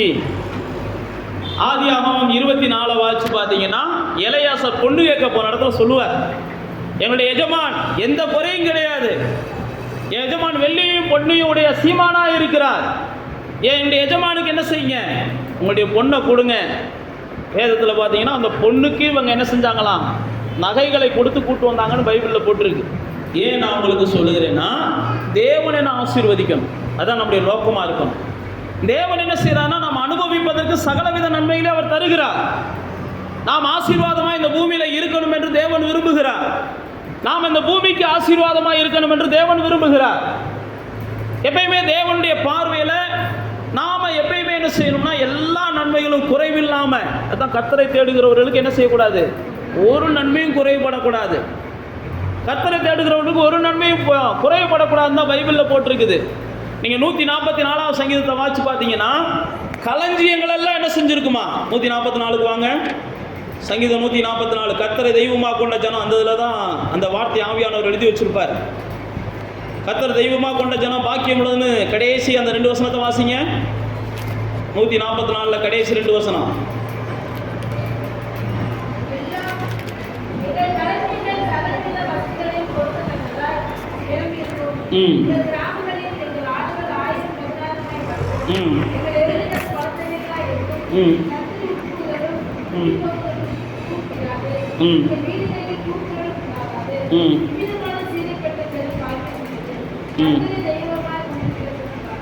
கர்த்தரை தெய்வமா கொண்டிருக்கிற ஜனங்கள் பாக்கியம் உள்ளவர்கள். அப்படி என்னென்னலாம் பாக்கியம் இருக்கின்றது தான் இந்த சங்கீதக்காரன் சொல்லும்போது சொல்றான். அந்த 11ஆம் வசனத்தில் கர்த்தரை தெய்வமாய் கொண்டிருக்கிற ஜனம் மாயையை பேசுகிற வாய். நல்லா தெரிந்து கொள்ளுங்க, மாயையை பேசுகிற வாய். இன்னைக்கு அதிகமாக உலகத்தில் நடமாடுகிறது என்னன்னா வஞ்சகமான பேச்சுக்கள் நடமாடுது. நீங்கள் கர்த்தரை தெய்வமாக கொண்டீங்கன்னா இந்த வஞ்சகமான பேச்சுக்களின் வலைகளில் சிக்க மாட்டீங்க. புரியுதா புரியலையா? வஞ்சகமான பேச்சுக்களின் வலைகளில் சிக்க மாட்டீங்க. ஏன்னா அதுக்கு அடுத்த வசனத்தில் தான் என் பிள்ளைகள்லாம் சிக்கிடக்கூடாதுன்றியாங்க. நீங்களும் நானும் அப்படிலாம் ஜெபம் பண்ணணும். இந்த வஞ்சகமான பேச்சுக்களின் வலைகளில் எங்கள் பிள்ளைகள்லாம் சிக்கிடக்கூடாது. ஏன்னா ரொம்ப மோசமான ஒரு கொடிய காலத்துக்குள்ளே நம்ம வாழ்ந்து கொண்டு இருக்கிறோம். அதுக்கு அடுத்த வசனத்தில் அதே வசனம் 11ஆம் வசனத்தை சொல்கிறான் பாருங்க. வலதுகை, கள்ளத்தனமான வலதுகை. இதெல்லாம் சொல்லிட்டு 12ஆம் வசனத்தை சொல்கிறான், எங்களுடைய குமாரர்கள் என்ன செய்யணும்? ஓங்கி வளருகிற விருட்சங்களைப் போல. எங்களுடைய குமாரத்திகள் சித்திரம் தீர்த்த அரண்மனை மூளை கற்களை போல. நல்லா தெரிந்து கொள்ளுங்க, இந்த வஞ்சகங்களுக்கும் கள்ளத்தனங்களுக்கும் நம்முடைய பிள்ளைகள் காப்பாற்றப்பட்டாங்கன்னா அவங்க ஓங்கி வளர்கிற விருட்சங்களை போல இருப்பாங்க. அந்த பிள்ளைகள் காப்பாற்றப்படுவதற்கு கர்த்தர் உங்கள் கையில் தான் என்ன செய்கிறாரு? கவனமாக இருக்கணும்ன்ற பொறுப்பை கொடுத்துருக்கிறார். உங்களுடைய பிள்ளைகளை விழுந்தாலும் எழுந்தாலும் நீங்கள் தான் கர்த்தருக்கு கணக்கு கொடுக்கணும். முதல்ல நீங்கள் அதை புரிந்து கொள்ளணும். முதல்ல உங்களுடைய கையில் இருக்கிறது வரைக்கும் உங்களுடைய பிள்ளைகளுடைய பொறுப்பு உங்கள் கையில் தான் இருக்குது. இங்கே பாருங்க, கள்ளத்தனமான வாய்க்கும் அல்லது கள்ளத்தனமான வலதுகைக்கும் மாயை பேசுகிற வாய்க்கும் நீங்கள் எங்களை தப்பு வச்சிங்கன்னா எங்களுடைய பிள்ளைகள் வளருவாங்க. எங்களுடைய பெண் பிள்ளைகள் என்ன செய்வாங்க? சித்திரம் தீர்த்த மூளைக்கல்லை போல இருப்பாங்க. அடுத்து சொல்கிறாரு, எங்களுடைய களஞ்சியங்கள்லாம் சகலவித வஸ்துக்களும் என்ன செஞ்சுருக்கோம்? நிரம்பி இருக்கும். எங்களுடைய கிராமங்களில் அப்படின்னா நாங்கள் செய்கிற எல்லாத்துலேயும் பெருக்கம் இருக்கும். எங்களுடைய எருதுகள் வளர்த்ததாக இருக்கும். அப்படின்னா எங்கள் வீட்டில் இருக்கிற மிருகங்கள் கூட சத்ருவுக்கு இரையாகாது. எங்கள் வீட்டில் இருக்கிற சின்ன சின்ன ஆட்கள் கூட பிசாசின் கண்ணிக்கு தப்புவாங்க. அதில் போட்டுருக்காருங்க, எங்களுடைய வீதிகளில் கூட கூக்குரல் என்ன செய்யாது? உண்டாகாது. எங்கள் வீதிகளில் கூட, எங்களுடைய வீடுகளில் கூட. ஏன் வேதம் நமக்கு சொல்லுகிறதுனா, நாம் கர்த்தரை என்ன செஞ்சுருக்கிறோம்? தெய்வமாக கொண்ட ஜனம். கர்த்தரை தெய்வமாக கொண்ட ஜனம். அப்போ கர்த்தரை தெய்வமாய் கொண்ட ஜனத்திற்கு சகலத்தையும் அனுபவிப்பதற்கு தேவன் கிருபை பாராட்டுகிறார். எல்லா ஆசீர்வாதங்களையும் குறைவில்லாமல் தருகிறார். எந்த நன்மையும் நமக்கு குறைவுபடக்கூடாது என்பதிலே கர்த்தர் என்ன செய்கிறார்னா கண்ணும் கருத்துமா இருக்கிறார். அதனால தான் சங்கீதக்காரன் சொல்லும்போது சொல்லுவான், பஞ்ச காலத்தில் கூட இவருடைய ஆத்துமாவை காப்பாற்றுவதற்கு அவருடைய கண்கள் என்ன செய்தான்? அவர்கள் மேலே நோக்கமாக இருக்கிறதுன்னு போட்டிருக்குது. ஆனால் எந்த மனிதனும் தருகிறான் என்பதற்காக நல்லா தெரிந்து கொள்ளுங்க, நம்முடைய மேன்மை என்ன செஞ்சிடக்கூடாது? அடகு வச்சிடக்கூடாது. நான் மேலான ஆள், நான் வாங்குகிற ஆள் அல்ல, கொடுக்கிற ஆள். நமக்கு நியாயமாய் கிடைக்க வேண்டிய கூலியை வாங்கலாம். அதே நேரத்தில் நான் உங்களுக்கு சொன்ன பாருங்க, நம்ம நடித்து கூலியை வாங்கணும், நடித்து பணத்தை வாங்கணும் அப்படின்னா நிச்சயமாக அதில் 4 மடங்கு நம்மளை என்ன செய்யணும்? சகைவை போல் எங்கேயாவது செலவழிக்க வேண்டியிருக்கும். நமக்கு நியாயமாய் வர வேண்டியதை நம்ம வாங்கலாம், தப்பு கிடையாது. ஆனால் அதே நேரத்தில் நம்ம யார்ட்டையாவது நடித்து நம்ம வாங்கணும்னு நினச்சோம்னா சகைவை போல் நம்ம 4 மடங்கு எங்கேயாவது ஒரு இடத்துல என்ன செய்வோம்? வீணாக செலவழிப்போம். தேவ பிள்ளைகளுக்கு அது அளவு கிடையாது. நமக்கு ஆசீர்வாதம் அவசியம். ஆசீர்வாதத்தை கர்த்தர் கொடுக்கிறார். நீங்கள் தானியேல் புஸ்தகத்தில் வாசித்து பார்த்தாலும் தானியேலாக தான் சொல்லுவான், உன்னுடைய ஆசீர்வாதம்லாம் எனக்கு வேணாப்பா, கர்த்தர் எனக்கு ஆசீர்வாதத்தை கொடுப்பார். யோசேப்புவை குறித்து நீங்கள் வாசித்து பார்த்தீங்கன்னா அவங்களும் அதே தான். ஏன் நான் உங்களுக்கு சொல்லுகிறேன்னா, நாம் மனிதர்களிடத்திலிருந்து அதான் பைபிளில் போட்டுருக்கு, ஐஸ்வர்யத்தின் மேலே நம்பிக்கை வையாமல், ஐஸ்வர்யத்தின் மேலே என்ன செய்யக்கூடாது? நம்பிக்கை வைக்கக்கூடாது. ஐஸ்வர்யத்தை பெருக்கணும்னு நம்ம நினைக்கக்கூடாது. நாம் நினைக்க வேண்டியதெல்லாம் ஆண்டவருடைய ஐக்கியத்தை பெருக்கணும், ஆண்டவரோடு கூட இருக்கிற நம்முடைய உறவை பெருக்கணும், ஆண்டவருக்காக வாழுகிற வாழ்க்கையில் நம்முடைய நல்ல சுபாவங்களை பெருக்கணும். நம்ம அப்படி தான் யோசிக்கணும். ஐஸ்வர்யம் தானாக பெருகும். அதுதான் சொன்னேன், ஆபிரகாமுக்கு ஐஸ்வர்யம் தானாக தான் பெருகுச்சு. ஈசாக்குக்கு ஐஸ்வர்யம் தானாக தான் பெருகுச்சு, யாக்கோபுக்கு ஐஸ்வர்யம் தானாக தான் பெருகுச்சு. நீங்கள் வேதத்தில் வாசிச்சு பார்த்தீங்கன்னா தெரியும். அவர்கள்லாம் ஆசீர்வாதத்துக்கு முன்மாதிரியாக இருக்கிறவங்க. ஆபிரகாமை போல என்னை ஆசீர்வதிங்கன்னு கேட்குறாங்க இன்னைக்கு அநேக பரிசுத்தவான்கள். ஈசாக்கை போல என்ன ஆசீர்வதிங்கன்னு அநேக பரிசுத்தவான்கள் கேட்குறாங்க. ஆசீர்வாதம் அவங்களுக்குலாம் குறையலை. ஆனால் எந்த மனுஷன்ட்டையும் அவங்க கையேந்தி நின்று ஆசீர்வாதத்தை வாங்கலை. நீங்கள் வாசிச்சு பார்த்தீங்கன்னா தெரியும். ஆபிரகாம்கிட்ட கொடுக்குறாங்க, வேணான்னு தான் சொல்கிறாரு. அதனால தான் பைபிளில் போட்டு நமக்கு ஐஸ்வர்யத்தின் மேலே நம்பிக்கை இருக்கக்கூடாது. நம்முடைய நம்பிக்கை அவர் மேலே இருந்துச்சுன்னா நமக்கு அனுபவிப்பதற்கு எவ்வளவு ஐஸ்வர்யம் தேவையோ அதெல்லாம் அவர் என்ன செய்கிறார், வானத்தின் பலகணிகளை திறந்து கூட நமக்கு தர்றாருன்னு பைபிளில் போட்டிருக்கு. வானத்தின் பலகணிகளை கூட அவர் திறந்து தருகிறவராக இருக்கிறார். வேத புஸ்தகத்தில் வாசிச்சு பார்த்தீங்கன்னா அப்போஸ்தலர் நடவடிக்கைகளில் பெரிய பெரிய ஐஸ்வர்யவான்கள் ஆண்டவரை சேவிக்கிறவர்களாய் மாறினார்கள். லீதியாள் என்கிற ஒரு பெண்மணி, லீதியாள் என்கிற ஒரு பெண்மணியை குறித்து ஆவியானவர் எழுதி வச்சிருக்கிறாரு. அந்த அம்மா பெரிய ரதாம்பரம் அல்ல விலை உயர்ந்த வஸ்திரங்களை விற்கிறவங்க, விலை உயர்ந்த வஸ்திரங்களை விற்கிறவங்க. அப்போஸ்தலர் 16ஆம் அதிகாரத்துக்கு வந்தீங்கன்னா அந்த அம்மாவை குறித்து போட்டிருக்குது. அப்போஸ்தலர் 16ஆம் அதிகாரத்தில் விலை உயர்ந்த பொருட்களை விற்கிறவங்க, நல்ல ஐஸ்வர்யத்தை வைத்திருந்தவங்க. அவங்களுக்கு ஐஸ்வர்யம்லாம் அவசியம் இல்லை, ஆனால் ஐஸ்வர்யத்தை நிறையா வச்சுருந்தாங்க. ஆனால் அந்த அம்மா ஒரு நாள் பவுல் பேசுகிற வார்த்தைகளை கவனிக்கும்படிக்கு தேவன் அவங்க இருதயத்தை திறந்தாராம். அவங்க இருதயத்தை திறந்த உடனே அந்த அம்மா தன்னுடைய ஐஸ்வர்யத்தை கொண்டு இவர்களை ஆதரித்தார்கள் அப்படின்னு பைபிளில் போட்டிருக்கு. இவங்களுடைய ஊழியத்தை ஆதரித்தார்கள்னு போட்டிருக்கு. அப்போ ஆண்டவரிடத்தில் ஐஸ்வர்யவான்கள் வந்து என்ன செஞ்சாங்கன்னா ஆண்டவருக்காக செலவழித்தாங்க. இன்னைக்கு அநேகர் ஆண்டவர்கிட்ட வர்றது எதுக்காகத்தான் வர்றாங்க அப்படின்னா ஐஸ்வர்யவானாகணுன்றதுக்காகவே ஆண்டவர்கிட்ட வர்றவங்க இருக்கிறாங்க. தெரியல, அவங்களுக்குலாம் ஆண்டவர் தான் பதில் சொல்லணும். அப்படிப்பட்ட போதனைகள்லாம் இன்றைக்கி வந்துருச்சு. ஆண்டவர்கிட்ட வந்தீங்கன்னா ஐஸ்வர்யவான்களாகலாம் அப்படின்ற போதனைகளை தான் இன்றைக்கி அதிகமாக வந்துருச்சு. ஆனால் வேதம் என்ன சொல்லுது, ஐஸ்வர்யவான்கள் வந்து ஆண்டவருக்காக தன்னுடைய ஐஸ்வர்யங்களை என்ன செஞ்சாங்க, செலவழிச்சாங்க. நீங்கள் அப்போஸ்தலர் அந்த தபித்தாளை குறித்து 9ஆம் அதிகாரத்தில் வாசிக்கலாம். அது ஒரு பெண்மணி தான். அவங்க ஏழைகளுக்கு தான தர்மம் செய்கிறதுல சிறந்தவர்கள்னு போட்டிருக்குது. தான தர்மம் செய்வதிலே சிறந்தவர்கள்னு போட்டிருக்குது. ஏழைகளுக்கு உதவுகிறதுல சிறந்தவர்கள்னு போட்டிருக்கு. இந்த லீதியால் வந்து ஊழியக்காரங்களுக்கு உதவுகிறதுல சிறந்தவர்கள். அந்த நான் சொன்ன தபித்தாள் அல்லது தொக்கால் அவங்க இறந்து போயிடுறாங்க. பேதுரு வந்து என்ன செய்கிறாரு, உயிரோடு அந்த அம்மாவை என்ன செய்வார், எழுப்புவார். அந்த அம்மா இறந்ததுக்கப்புறம் ஏன் ஆவியானவர் இதெல்லாம் எழுதி வச்சிருக்கிறாருன்னா, ஏழைகளாக இருக்கிறவங்க அவர்கிட்ட வந்தாலும் அவர்களை பணக்காரர்களாக அவரால் மாற்ற முடியும், மாற்ற முடியாதுன்னு கிடையாது. ஆனால் நான் தான் உங்களுக்கு சொல்லுகிறேன் பாருங்கள், ஐஸ்வர்யத்தின் மேல் நோக்கம் உள்ளவர்களாக இருந்தீங்கன்னா நீங்கள் அவர்கிட்ட வந்து துக்கத்தோடையே திரும்ப வேண்டி இருக்கும். ஒரு இளைஞனை குறித்து பைபிளில் போட்டிருக்கு. அவன் ஐஸ்வர்யமானாக இருந்தான். ஆண்டவர்கிட்ட வந்து ஒரு கேள்வி கேட்குறான், நித்திய ஜீவனை நான் என்ன செய்யணும்? ஆமாம், ஐஸ்வர்யம் இருக்குது, ஆனால் நித்திய ஜீவனை குறித்த அறிவு இருக்குது. அதை எப்படி அடையணும்னு அவனுக்கு தெரியலை. நல்லா தெரிந்து கொள்ளுங்க, நம்மகிட்ட ஐஸ்வர்யம் எவ்வளவோ இருக்கோ இல்லையோ, நித்திய ஜீவனை எப்படி அடையலாம்ன்ற அறிவு ஆண்டவர் நமக்கு என்ன செஞ்சிருக்கிறார், கொடுத்துருக்கிறார். அந்த ஐஸ்வர்யவானுக்கு அது தெரியலை. தெரியாதனால இயேசுகிட்ட வந்து கேட்குறான். உடனே இயேசு என்ன செஞ்சார், கற்பனைகளை சொன்னார். உடனே அந்த ஐஸ்வர்யவான் சொன்னால், இந்த கற்பனைகள்லாம் நான் சின்ன பிள்ளையிலேருந்து என்ன செய்கிறேன், கேட்கறது மட்டுமல்ல கை கொள்ளவும் செய்கிறேன்றான். நல்லா தெரிந்து கொள்ளுங்க, கர்த்தருடைய வார்த்தைகளை கை கொண்டா எந்த ஒரு மனுஷனும் ஐஸ்வர்யவானாகலாம்ன்றதுக்கு அந்த ஐஸ்வர்யவான் ஒரு காரணம், ஒரு மாடலாக இருக்கிறார்.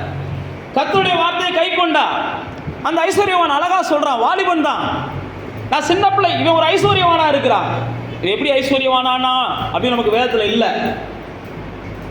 ஐஸ்வர்யமானமான ஒரு வாலிபன் தான் போட்டிருக்குது. ஆனால் அந்த வாலிபன் எப்படி ஐஸ்வர்யவானானான் அப்படின்னு பார்த்தா, அவன் தேவனுடைய கற்பனைகள்லாம் என்ன செஞ்சுருக்கிறான், கை கொள்றவனாக இருந்திருக்கிறான். தேவனுடைய கற்பனைகள்லாம் கை கொள்றவனுக்கு தான் நித்திய ஜீவனை குறித்த சிந்தை வரும். அவனுக்கு ஐஸ்வர்யம் இருந்துச்சு, நித்திய ஜீவனை குறித்த ஒரு சிந்தை வருது. உடனே இயேசு சொல்கிறாரு, உங்ககிட்ட இருக்கிற ஐஸ்வர்யத்தெல்லாம் என்ன செஞ்சிரு, ஆமாம் விட்டுட்டு ஏழைகளுக்கு கொடுத்துருப்பான்றாரு. பைபிளில் போட்டிருக்குது. அந்த ஐஸ்வர்யம் தேவனிடத்துல தான். தாவீது சொல்கிறான் பாருங்க, உங்கள் கையில் வாங்கி நாங்கள் என்ன செய்கிறோம், உங்களுக்கு கொடுக்குறோம். தாவீது சொல்லுவான், ஆண்டவரே எல்லாம் உங்கள் கையில் வாங்கி தான் நாங்கள் உங்களுக்கு என்ன செய்கிறோம், கொடுக்குறோம்பா. யோபு சொல்லும்போது சொல்லுவான், நாங்கள்லாம் நிர்வாணியாக வந்தோம், நிர்வாணியாக என்ன செய்ய போகிறோம், போகிறோம். இதே தீமோத்தேயுவிலே அந்த வசனத்தை ஆவியானவர் ஞாபகப்படுத்துவார். ஒன்றுமே நம்ம கொண்டு வந்ததில்லை, ஒன்றும் கொண்டு போக போகிறதும் இல்லை. ஆனால் அந்த ஐஸ்வர்யவான் என்ன செஞ்சானா, ஆண்டவர் சொன்ன வார்த்தையை கேட்ட உடனே எனக்கு ஐஸ்வர்யம்தான் முக்கியம். நல்லா தெரிந்து கொள்ளுங்க, பழைய ஏற்பாட்டு பரிசுத்தவான்களை காட்டிலும் புதிய ஏற்பாட்டு பரிசுத்தவான்கள் வித்தியாசமாக இருந்தாங்க. ரட்சிக்கப்பட்ட உடனே பைபிளில் போட்டுக்கு பர்னபா என்கிறவன் பெரிய பணக்காரனா, பெரிய தீவுக்கே முதலாளியாக இருந்திருக்கிறான். பெரிய தீவுக்கே அவன் என்ன செஞ்சானா, ரட்சிக்கப்பட்ட உடனே இனி நமக்கு உலகமே இங்கிட்டு தான்ப்பா அப்படின்னு சொல்லி எல்லாத்தையும் விற்று கொண்டு வந்து அப்போஸ்தலர்கள் பாதத்தில் வச்சான்னு பைபிளில் போட்டுருக்கு. புதிய ஏற்பாட்டில் பணத்தை எல்லாம் தேவனுக்காக செலவழித்தவர்கள் தான் சரித்திரத்தில் இடம் பிடிச்சிருக்கிறாங்க. பழைய ஏற்பாட்டில் நீங்கள் வாசிச்சு பார்த்தீங்கன்னா தேவனாலே ஆசீர்வதிக்கப்பட்டவங்கள்லாம் என்ன செஞ்சுருக்கிறாங்க, சரித்திரத்தில் இடம் பிடிக்கப்பட்டிருக்கிறாங்க. தாவீது ஒரு சாதாரண மனிதன், பைபிளில் போட்டிருக்கு, அவன் தன்னை மெகா மேன்மையான சந்ததியின் மனுஷனாக கர்த்தர் பார்த்தார்னு எழுதி வச்சிருக்கிறான். அப்போ ஐஸ்வர்யவானாக நீங்களும் நானும் இந்த பூமியிலே வாழ்வதற்கு தீவிரிப்பதை தேவன் விரும்பலை. ஏன் அப்படின்னா, ஐஸ்வர்யவானாக வேண்டும் என்ற எண்ணம் வந்துருச்சுனாலே தேவனுக்கு விரோதமானதையெல்லாம் நீங்கள் செய்ய வேண்டிய எண்ணமும் வரும். நீங்கள் ஐஸ்வர்யவானாக வேண்டும் என்ற எண்ணம் வந்துருச்சுனாலே மனுஷனுக்கு விரோதமானதெல்லாம் நீங்கள் செய்ய வேண்டிய எண்ணமும் சேர்ந்து வரும். அதனால தான் வேதம் சொல்லுகிறது, நீங்கள் என்ன செய்யாதீங்க, அதெல்லாம் செய்யாதீங்க. அதெல்லாம் உங்களுக்கு அனுபவிக்கிறதுக்கு எவ்வளவு வேணுமோ அதெல்லாம் ஆண்டவர் என்ன செய்வார், கொடுப்பார். நீங்கள் நம்புகிற தேவன் கொடுப்பார், நீங்கள் விசுவாசிக்கிற தேவன் கொடுப்பார். நீங்கள் செய்ய வேண்டியதெல்லாம் அவர் மேலே நம்பிக்கை வச்சு உங்களுடைய வாழ்க்கையை என்ன செய்யுங்க, நகர்த்துங்க, நகர்ந்து போங்க. ஐஸ்வர்யவானாவதற்கு உங்களுக்கு எந்தெந்த வாசலை திறக்கணுமோ அந்த வாசலெல்லாம் கர்த்தர் என்ன செய்வார். நான் தான் சொல்ல பாருங்க, ஆபிரகாம் பெரிய ஆளாக வர்றான். நீங்கள் அடுத்த வசனங்களில் வாசிச்சு பார்த்தீங்கன்னா 12ஆம் அதிகாரத்திலேயே அவனுக்கு ஆடு மாடுகளும் வேலைக்காரங்களும் உருவாகிடுவாங்க. யார் கொடுப்பானா, அந்த தேசத்து ராஜா கூப்பிட்டு கொடுப்பான். அடுத்து 13ஆம் அதிகாரம், அது அப்படியே நான் சொன்ன பாருங்க, இதே மாதிரி நீங்கள் வாசிக்கிட்டே போகலாம். வேதத்தில் போட்டிருக்கு யோபுவை குறித்து. அன்னைக்கு இருந்த பெரிய ஐஸ்வர்யவான் யோபு. அந்த யோபு எல்லா ஐஸ்வர்யத்தையும் என்ன செஞ்சிடறாரு, இழந்துடுறாரு. எல்லா ஐஸ்வர்யத்தையும் இழந்துடுறாரு. ஆனால் பைபிளில் போட்டிருக்கு ஆண்டவர் மேலே வச்ச நம்பிக்கையை மட்டும் அவர் என்ன செய்யலை, இழக்கலை. அதனால தான் யோபு சொல்கிறான், அவர் என்னை கொன்று போட்டால் கூட நான் என்ன செய்வேன், அவர் மேலே நம்பிக்கையாக இருப்பேன். அதே யோபு தான் சொல்லுவான், என் மீட்பர் என்ன செய்கிறாரு, உயிரோடு இருக்கிறார். இதெல்லாம் யோபு சொல்லுகிற வார்த்தைகள். அப்போ அந்த நம்பிக்கையை மட்டும் விடலை. நம்முடைய வாழ்க்கையில் நீங்களும் நானும் நாம் நம்புகிற தெய்வத்தை எப்பயுமே என்ன செய்யணும், அந்த நம்பிக்கையை மட்டும் விடவே கூடாது. நிச்சயமாக இன்னைக்கு ஒரு இழப்பு வரலாம், இன்னைக்கு ஒரு தோல்வி வரலாம், இன்னைக்கு ஒரு செலவு வரலாம், இன்னைக்கு எதிர்பாராத சில சம்பவங்கள் நடக்கலாம். ஆனால் பைபிளில் நம்ம ஒன்றை புரிந்து கொண்டு, கர்த்தரை நம்புகிறவன் என்ன செய்வான், செழிப்பான். கர்த்தரை நம்புகிறவன் நிச்சயமாக செழிப்பான். நான் கர்த்தரை நம்புவேன், இந்த சூழ்நிலைக்கு ஒரு முடிவு வரும். யோபுடைய சூழ்நிலைக்கு கர்த்தர் ஒரு முடிவை கொடுத்தார். எல்லாம் இழந்துச்சு, எல்லாம் போச்சு. ஆனால் பைபிளில் போட்டுக்கு ரெட்டிப்பானவைகளை அவன் அனுபவிப்பதற்கு கர்த்தர் என்ன செஞ்சாராம், அவனுக்கு உதவி செஞ்சார் அப்படின்னு பைபிளில் போட்டிருக்குது. அப்போ தேவ பிள்ளைகளே, நீங்களும் நானும் ஒன்றை புரிந்து கொள்ளணும். நாம் அனுபவிப்பதற்கு நமக்கு என்ன தேவையோ அவை எல்லாவற்றையும் தேவன் என்ன செய்கிறார், நமக்கு தருவதற்கு உண்மையுள்ளவராக இருக்கிறார்.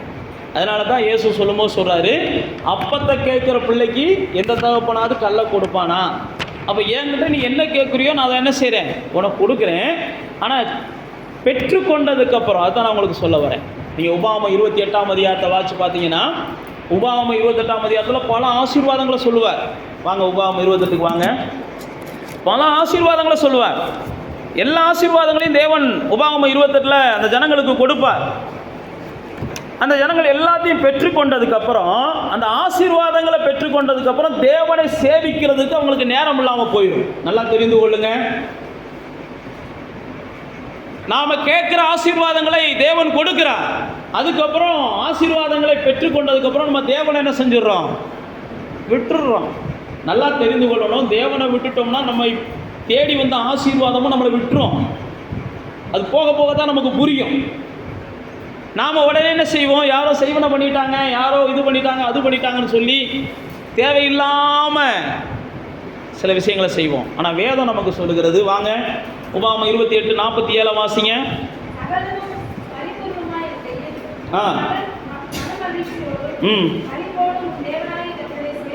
பாருங்க, எல்லாம் உனக்கு பரிபூர்ணமாக இருக்கும்போது நீ மன மகிழ்ச்சியோடு களிப்போடு உன் தேவனை சேவிக்கிறத மறந்துடுற. வாசிங்க. ம் ம் ம் கீழே இருக்கிற வசனங்கள்லாம் நீங்கள் வீட்டில் வாட்சி பார்த்துக்கோங்க. கடுமையான வார்த்தைகள்லாம் அங்கே எழுதப்பட்டிருக்கும். கடுமையான வார்த்தைகள்லாம் எழுதப்பட்டிருக்கும். ஏன் அப்படின்னா கர்த்தரை நீங்கள் நேசிக்கிறதுனால கர்த்தர் உங்களுக்கு கொடுத்துக்கிட்டே இருக்கிறார். நீங்கள் எல்லாத்தையும் பெற்றுக்கொண்டதுக்கப்புறம் கர்த்தரை நேசிக்கிறதுக்கு உங்களுக்கு நேரம் இல்லைன்ட்டிங்கன்னா அதுக்கப்புறம் உங்கள் வாழ்க்கையில் என்னெல்லாம் நடக்கும்ன்றதையும் அந்த இதில் எழுதி வைக்கிறார். நீங்கள் அனுபவிக்கணுன்றதை அவர் ஆசைப்படுறாரு. நீங்கள் ஆசீர்வாதமாக இருக்கணும்னு நீங்கள் ஆசைப்படுறாரு. நீங்கள் இந்த பூமியில் தலையாய் நிற்கணும்னு அவர் ஆசைப்படுகிறார். இந்த பூமியில் நீங்கள் மேலாக இருக்கணும் என்று அவர் ஆசைப்படுகிறார். தன்னை சேவிக்கிற ஜனம் ஒரு பாக்கியமுள்ளதாக இருக்கணும் என்று ஆசைப்படுகிறார். அவருடைய பிள்ளைகள் வளர வேண்டும், அவருடைய பேர பிள்ளைகளை அவர்கள் பார்க்க வேண்டும், அப்படிலாம் அவர் ஆசைப்படுறார். நான் மறுபடியும் சொல்லுகிற வார்த்தை அதுதான். இதையெல்லாம் பெற்றுக்கொள்வதற்காக அவரை சேவிப்பதும் தப்பு. இதையெல்லாம் பெற்றுக்கொண்டதற்கு அப்புறம் அவரை சேவிப்பதை தவிர்ப்பதும் தப்பு. சில நேரத்தில் இது ரெண்டுமே நமக்கு ஆபத்தாக முடியும். ஆனால் வேதம் நமக்கு சொல்லுகிறது நாம் சகலத்தையும் அனுபவிக்கிறத அவர் விரும்புகிறார். நாம் சகலத்தை அனுபவிப்பதற்கு என்ன வேணுமோ அவர் கொடுக்கிறார். ஏனென்றால் பைபிளில் யாக்கோபு சொல்லும்போது சொல்கிறான், எந்த நன்மையான ஈவும் பரலோகத்திலேருந்து என்ன செய்து இறங்கி வருது. எந்த ஒரு நன்மையான ஈவும் பரலோகத்திலேருந்து இறங்கி வருகிறது. எந்த ஒரு நன்மையான ஈவும் பரலோகத்திலிருந்து இறங்கி வருகிறது. சில நேரத்தில் தேவனை நேசிக்கிறவர்களுக்கு சில நன்மைகள் நடப்பதற்கு பதிலாக, சில நேரத்தில் தேவனை சேவிக்கிறவர்களுக்கு நன்மைகள் நடப்பதற்கு பதிலாக சில நேரத்தில் பாடுகள் வரலாம், பிரச்சனைகள் வரலாம், தோல்விகள் வரலாம், ஏமாற்றங்கள் வரலாம். நீங்கள் நல்லா தெரிந்து கொள்ளுங்க. உங்கள் மனச்சாட்சி தேவனோடு உண்மையாக இருக்குது. ஆனால் உலகத்தில் நடக்கிறதெல்லாம் எதிராகவே நடக்குது. என் மனச்சாட்சியில் நான் தேவனுக்கு விரோதமாக எந்த துரோகமும் செய்யலை, ஆனால் என் வாழ்க்கையில் நடக்கிறதெல்லாம் தீங்காக நடக்குது அப்படின்னா வேதம் நமக்கு கற்றுக் கொடுக்குது. நீங்கள் தேவ திட்டத்தை என்ன செய்கிறீங்க, கண்டிப்பாக போய்கிட்டு இருக்கிறீங்க. உங்களுக்கு இப்போ அது புரியாது. தேவ திட்டத்தில் தான் போய்கிட்டு இருக்கிறீங்க. உங்களுக்கு புரியணும். நம்ம எல்லாருக்குமே தெரியும், யோசேப்பு தன்னுடைய சகோதரர்கள்லாம் தீங்கு செய்கிறார்கள், இவன் தீங்கு செய்வதை தவிர்க்கிறான். நீங்கள் வாட்சி பார்த்தீங்கன்னா தெரியும். சகோதரர்கள்லாம் தீங்கு செய்கிறார்கள், இவன் தீங்கு செய்கிறத போய் தகப்பன்ட்ட சொல்லி கொடுக்கிறான். தீங்கு செய்யாமல் இருந்த இவனை தகப்பன் பாராட்டுகிறான். தீங்கு செய்யாமல் இருந்த இவனை தகப்பன் நேசிக்கிறான். தீங்கு செய்யாமல் இருந்த இவனுக்கு தகப்பன் பலவர்ண அங்கிகளை உடுத்துகிறான். நல்லா தெரிந்து கொள்ளுங்க. நீங்க பாவத்தை வெறுக்க வெறுக்க தேவனுடைய பார்வையில உங்க வாழ்க்கையில் என்ன செய்யுது, ஆசீர்வாதங்கள் பெருகிக்கிட்டே இருக்கும். தேவனுடைய பார்வையிலிருந்து உங்கள் வாழ்க்கையில் உயர்வுகள் வந்து கொண்டே இருக்கும். நீங்கள் வெறுக்கிற ஒவ்வொரு துன்மார்க்கத்துக்கும் தேவன் நிச்சயமாக உங்களுக்கு கிரீடம் கொடுப்பார். நீங்கள் நினைக்கிறபடி அது சாதாரணமானது அல்ல.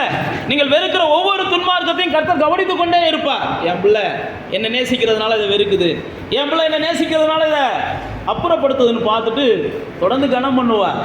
வேத புஸ்தகத்தில் போட்டிருக்கு, அவர் கனம் பண்ணுகிறார், கூட பிறந்தவங்களாம் அவரை பகைக்க ஆரம்பிப்பாங்க. யாரை?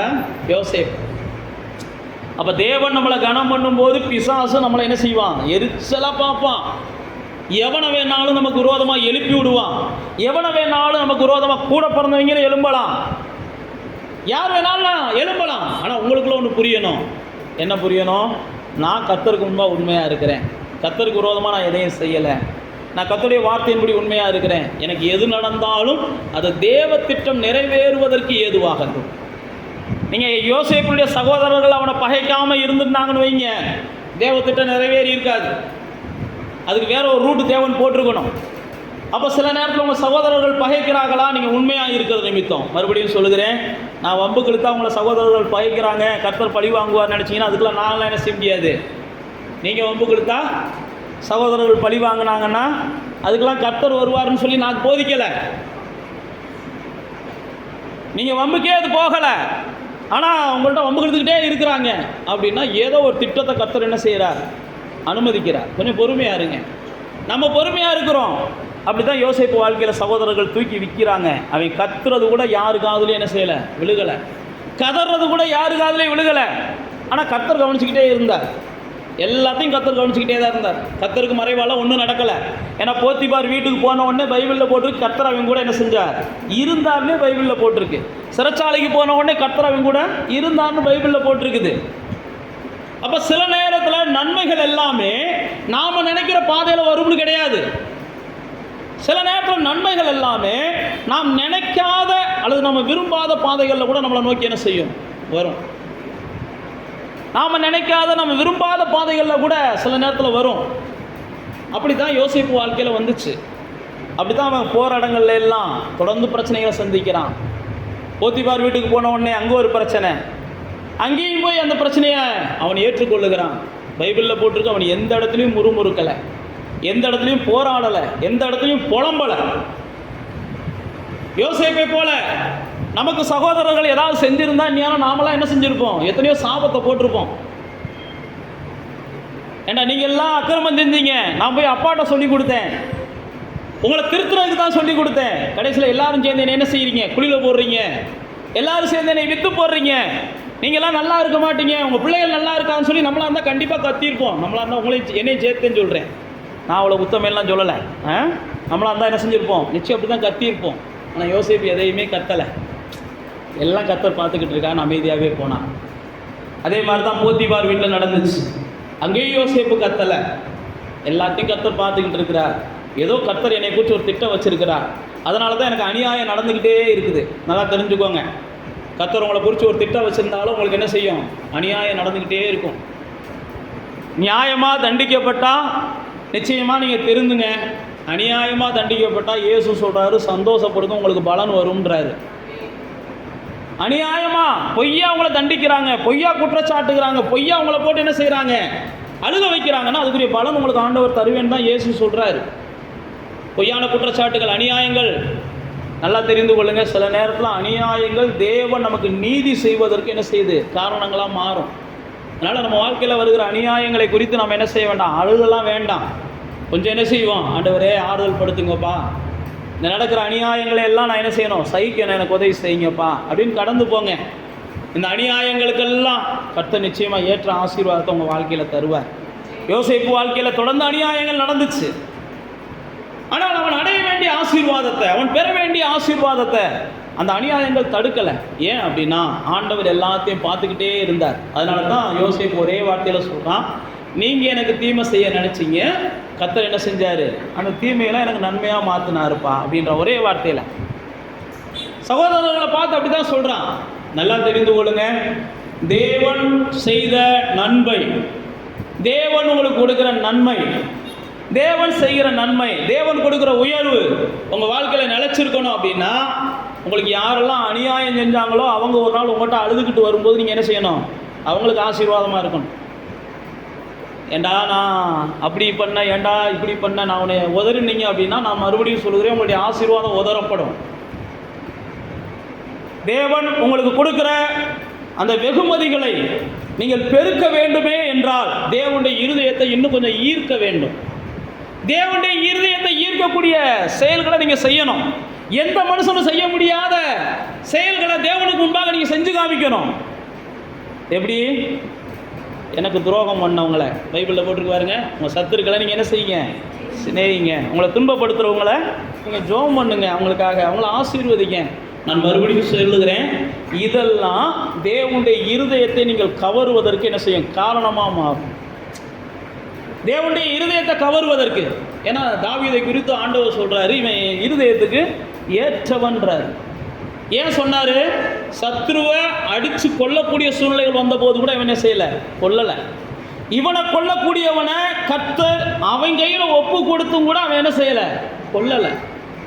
இவன் நடந்து கொண்டு தன்னுடைய மகனால் பாதிக்கப்பட்டு நடந்து ஓடிக்கொண்டு இருக்கிற போது கூட ஒருத்தன் மண்ணை வாரி தூக்குறான், அப்போ கூட அவன் என்ன செய்யலை, கர்த்தர் இதையாவது பார்த்துட்டு என் மேலே என்ன செய்யட்டும், இறக்கம் செய்யட்டும், தூத்துறா தூசிடா, என்னை அடிக்கன்னா அடிடா, என்னை திட்டன்னா திட்டுடா அப்படின்ட்டு போகிறான். ஏன் நான் உங்களுக்கு சொல்லுகிறேன் அப்படின்னா, இதெல்லாம் கர்த்தருடைய பார்வையில் என்ன செய்யுது, உங்கள் மேலே ஒரு பெரிய மரியாதையை கொடுக்குது. கர்த்தருடைய பார்வையில் உங்களுக்கு இன்னும் அதிக கனத்தை கொடுக்கறதா மாறுகிறது. அப்போ தேவன் உங்களுக்கு நன்மை செய்யும் போது அந்த நன்மை உங்கள் வாழ்வில் நிலைத்திருப்பதற்கும் அந்த நன்மை உங்கள் வாழ்க்கையில் பெருகுவதற்கும் நீங்கள் அவரை போல என்ன செய்யணும், பைபிள் அப்படி தான் போட்டிருக்கு, அவர் நல்லோர் மேலும் தீயோர் மேலும் மழையை பெய்ய பண்ணுகிறார், அவர் துரோகிகளுக்கும் நல்லவர்களுக்கும் நன்மை செய்கிறார். நீங்களும் பூரண சற்குணராக இருக்க விரும்புனீங்கன்னா அதை போல் என்ன செய்யுங்க, மாறுங்க. அப்படி தான் பைபிளில் நமக்கு சொல்லி கொடுக்குது. இயேசுவை போல மாறுங்க, இயேசுவை போல மாறுங்க. பைபிள் அழகான ஒரு வார்த்தையை ஆவியானவர் எழுதி வச்சிருக்கிறான். எந்த தீமையும் நன்மையினால் தான் என்ன செய்ய முடியுமா? வெல்ல முடியுமா? தீமைகளை நன்மையினால் தான் வெல்ல முடியுமே ஒழிய தீமையை தீமையினால் என்ன செய்ய முடியாது, வெல்ல முடியாது. ஓ சத்துரு பசியாக இருந்தால் நீ என்ன செய்ய, அவனுக்கு ஆகாரம் கொடுன்னு தான் பைபிளில் போட்டிருக்குது. உன்னை துன்பப்படுத்துகிறவர்களை நீ ஆசீர்வதிங்கன்னு தான் பைபிளில் போட்டிருக்குது. நான் மறுபடியும் சொல்கிறேன், இதெல்லாம் நாம் ஏன் செய்கிறோம்னா அவருடைய இருதயத்தை நம்ம என்ன செய்யணும், கேட்ச் பண்ணணும். அவருடைய இருதயத்தை கேட்ச் பண்ணியாச்சுன்னா போதும், நம்முடைய வாழ்க்கையினுடைய எல்லா உயரத்தையும் நம்ம பார்க்கலாம். நம்ம அடைய வேண்டிய எல்லா உச்சத்தையும் நம்ம என்ன செய்யலாம், அடையலாம்.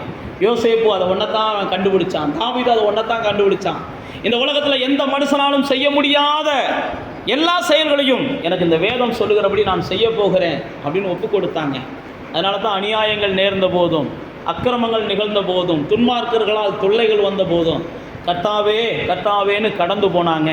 முடிவில் இவர்கள் தேடினாலும் அவர்கள் இல்லாத ஒரு சூழ்நிலையை கர்த்தர் கட்டளையிட்டார். எனக்கு துன்மார்க்கமாய் என்னை துன்பப்படுத்தினவன் எங்கேன்னு தேடினா கூட அவன் எங்கே இருக்கிறானே தெரியலை. ஒன்று அவன் மாறி இருக்கணும், இல்லைன்னா அவன் மறைஞ்சு இருக்கணும். நல்லா தெரிந்து கொள்ளுங்க, உங்களுடைய சூழ்நிலைகளை எல்லாம் கர்த்தர் கவனிக்கிறார். கர்த்தர் விரும்புகிறதெல்லாம் இந்த பூமியில் நீங்களும் நானும் என்ன செய்யணும், சகல நன்மையும் அனுபவிக்கணும். ஆனால் சகல நன்மையும் நான் அனுபவிக்கிறேன், நம்மளால் முடிஞ்ச நன்மைகளை மற்றவர்களுக்கு என்ன செய்யணும். கொடுத்ததெல்லாம் கொடுத்தான் அப்படின்னு உலகத்தான் சொல்கிறான். ஆண்டவர் யாருக்கடா கொடுத்தான்? உனக்காக மட்டும் கொடுக்கல, உன்னால் முடிஞ்சதை மற்றவங்களுக்கு என்ன செய்யணும். தேவ பிள்ளைகளுடைய பெரிய சுபாவமே கொடுக்கறதா. நல்லா தெரிஞ்சுக்கோங்க, நீங்கள் கர்த்தருக்கும் கொடுக்கணும். உங்கள் கண் கண்ட கஷ்டப்படுகிற யாராவது பார்த்தா உங்களால் முடிஞ்சதை நீங்கள் என்ன செய்யணும், கொடுக்கணும். தேவ பிள்ளைகளுடைய பெரிய சுபாவம் அது. அதனால தான் பைபிளில் போட்டிருக்கு, தான தர்மத்தை கர்த்தர் என்ன செய்கிறார், விரும்புகிறார்னு பைபிளில் போட்டிருக்குது. பைபிளில் இன்னொரு வசனமும் ஆவியானவர் எழுதி வச்சிருக்கிறார், நன்மை செய்யத்தக்க திராணி இருந்து நீ செய்யாமல் போனால் அது உனக்கு பாவம்னு போட்டிருக்கு. கொலைக்கு நியமிக்கப்பட்டவர்களை விடுவிக்கக்கூடிய சூழ்நிலை விடுவிக்காமல் போனால் உனக்கு பாவம்னு போட்டிருக்குது. ஒருத்தவங்க சாப்பிடாம கிடக்கும்போது அவங்களுக்கு சாப்பாடை கொடுக்கக்கூடிய திராணி உங்களுக்கு இருந்தும் நீங்கள் பார்த்துட்டு உங்களுடைய இருதயத்தை கடினப்படுத்திட்டு நீங்கள் சாப்பாடு கொடுக்காமல் இருந்தீங்கன்னா அது கர்த்தருடைய பார்வையில் அது என்ன செய்யுது, பாவமாக மாறுது. அதனால் கர்த்தர் நீங்கள் சகலவித நன்மைகளையும் அனுபவிக்கணும்னு விரும்புகிறார். உங்களால் 4 பேராவது என்ன செய்யணும், நன்மை அனுபவிக்கணும். அந்த மனநிலைக்கு நீங்கள் வந்தீங்கன்னா உங்களுடைய நன்மையை கர்த்தர் என்ன செய்கிறார், திரளாய் பெருக பண்ணுகிறார். நீங்கள் ரெட்டிப்பான நன்மைகளோடு இந்த பூமியில் வாழ்வதற்கு கிருபை பாராட்டுகிறார். நீங்கள் ஐஸ்வர்யத்தின் மேலே நம்பிக்கை வைப்பதை கர்த்தர் விரும்புகிறது இல்லை. அவர் மேலே நம்பிக்கை வச்சிங்கன்னா ஐஸ்வர்யம் உங்களுக்கு என்ன செய்யும், கொடுக்கப்படும். உங்களுடைய நம்பிக்கை எப்பயுமே அவர் மேலே தான் இருக்கணும். உங்களுடைய நம்பிக்கை அவர் மேலே இருந்தால் மட்டுமே உங்களுடைய ஆசீர்வாதம் என்ன செய்யும். ஆபிரகாமுக்கு இருந்து ஈசாக்கிட்ட போச்சு, ஈசாக்கிட்ட இருந்து யாக்கோபிட்ட போச்சு, யோசேப்பிட்ட போச்சு, அடுத்தடுத்து உங்களுடைய தலைமுறைகளுக்கு போகும். அப்படி கண்களை மூடி தேவனை நோக்கி பார்த்து நாம் அனுபவிப்பதற்கு சகலவித நன்மைகளையும் தேவன் தருகிறார். நமக்கு ஜீவனை அவர் தான் கொடுக்கிறார், சுவாசத்தை அவர் தான் கொடுக்கிறார். வேதத்தில் இயேசுவை தான் சொல்கிறாரு, காட்டு புஷ்பங்களை கவனித்து பாருங்கள், அவைகளை உடுத்துறது நான் தான். காகங்களை கவனித்து பாருங்கள், போஷிக்கிறது நான் தான். இயேசு சொல்லும்போது அதான் சொல்கிறேன், நீங்கள் கவலைப்படாதீங்கப்பா, என்ன உண்போம், என்னத்தை புசிப்போம், என்னத்தை குடிப்போம்லாம் கவலைப்படாதீங்க. உங்களுக்கு என்ன வேணுமோ அதெல்லாம் நீங்கள் வேண்டிக் கொள்வதற்கு முன்னமே பிதா அறிந்திருக்கிறார்னு இயேசு சொல்கிறார். அதான் இயேசு தான் சொல்கிறாரு. தன்னிடத்தில் கேட்குற அப்பத்தை கேட்குற பிள்ளைக்கு எவனாவது கல்லை கொடுப்பானா? கொல்லாதவர்களாகி நீங்களே உங்கள் பிள்ளைகளுக்கு நல்லதை செய்ய விரும்பும் போது தன்னை சேவிக்கிற உங்களுக்கு பரமபிதா நன்மையானவைகளை அருளுவது நிச்சயம் அல்லவான்றாரு. இந்த பூமியில் நீங்களும் நானும் சகலவித நன்மைகளையும் அனுபவிக்கணும். கர்த்தர் அதான் விரும்புகிறார். எல்லா நன்மைகளும் நமக்காகத்தான் உருவாக்கப்பட்டுச்சு. ஆனால் அவர் மேல் நம்பிக்கை வைக்கும் போது தான் மற்ற நம்முடைய நம்பிக்கை ஐஸ்வர்யத்து மேலே போயிடக்கூடாது, நம்முடைய நம்பிக்கை பதவி மேலே போயிடக்கூடாது, நம்முடைய நம்பிக்கை மனிதர்கள் மேலே போயிடக்கூடாது. நம்முடைய நம்பிக்கை கர்த்தர் மேலே தான் இருக்கணும். எல்லாமே நமக்கு கிடைக்கும்.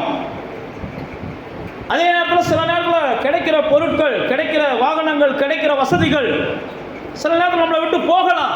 ஆனால் நமக்குள்ள ஒரு நிச்சயம் இருக்கணும், எது போனாலும் இதை கொடுத்த கர்த்தர் என் கூட இருக்கிறார், இதை வரவழைச்ச கர்த்தர் என் கூட இருக்கிறார், இந்த இடத்துக்கு என்னை கொண்டு வந்த கர்த்தர் என் கூட தான் இருக்கிறார்.